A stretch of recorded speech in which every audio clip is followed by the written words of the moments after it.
जिनके मन में विश्वास है उन्हें पत्थर में भी भगवान नजर आते हैं। जिनके मन में विश्वास नहीं होता उन्हें सामने खड़े भगवान भी पत्थर नजर आते हैं। श्रद्धा विश्वास का ही दूसरा रूप है।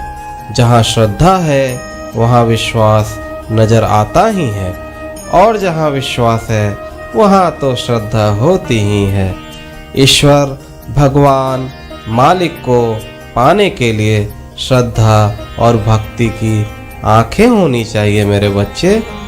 ईश्वर निर्विकार है, उन्हें विकारों के अधीन होकर नहीं देखा जा सकता। अपने आप को इतना ज़्यादा सबल बनाओ, इतना ज़्यादा मजबूत बनाओ कि जीवन के हर कसौटी पर तुम अपनी श्रद्धा कभी न खो पाओ। मालिक के घर देर है अंधेर नहीं।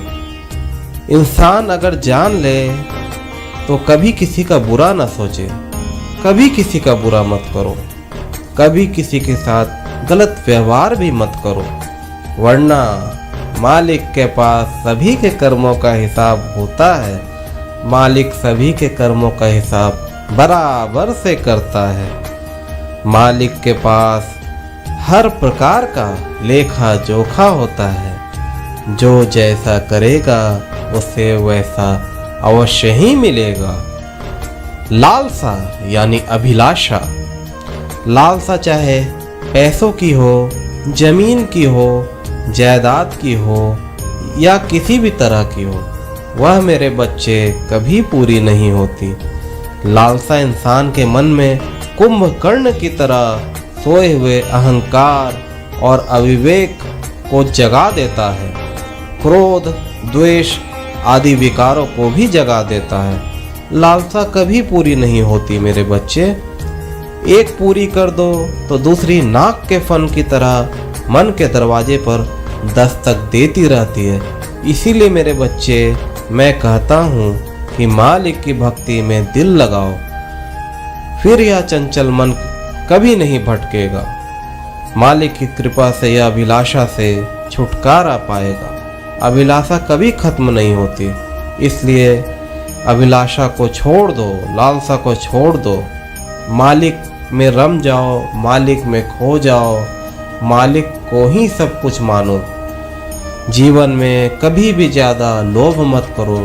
इतना अवश्य याद रखना मेरे बच्चे, तुम अगर मालिक के शरण में आए हो तो मालिक तुम्हें कभी निराश नहीं करेगा, कभी उदास नहीं करेगा। हाँ, देर अवश्य हो सकती है। मैं यह कभी नहीं कहता मेरे बच्चे कि मेरी शरण में जो आएगा वो तुरंत ही हर कुछ पाएगा। उसे सबूरी रखना ही होगा, उसे धैर्य का दामन पकड़ कर ही रखना होगा, लेकिन उसके कर्म के हिसाब से उसकी अभिलाषा जरूर पूरी होगी। कभी भी पैसों का घमंड मत करो, कभी भी पैसों का घमंड मत करो। अगर मालिक की कृपा से तुम्हारे पास बहुत सारे संसाधन भी है, फिर भी हमेशा झुके रहो मेरे बच्चे। तुमने देखा है मेरे बच्चे ना कि जो पेड़ फलों से लदे होते हैं वो हमेशा झुके होते हैं। उसी तरह सौम्य बनो, साधारण बनो और मालिक के श्री चरणों में हमेशा समर्पित रहो।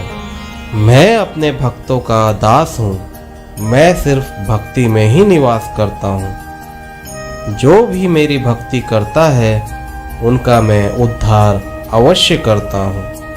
अनन्य भाव से जो मेरी शरण में आता है मैं उनके जीवन में खुशियाँ डाल ही देता हूँ। जिसका जैसा भाव मेरे प्रति रहता है उसे मैं वैसा फल अवश्य ही देता हूँ।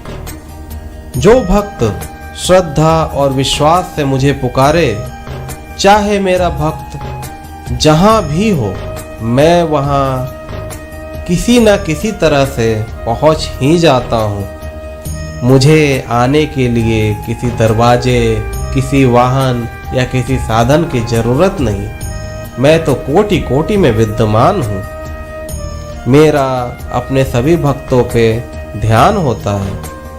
पूरी तरीके से भक्ति से समर्पित किया हुआ एक फल, एक फूल, एक पौधा, एक पत्ता, यह सबसे बड़ी चीज तुम्हारे आंसू मुझे सबसे अधिक प्रिय है मेरे बच्चे।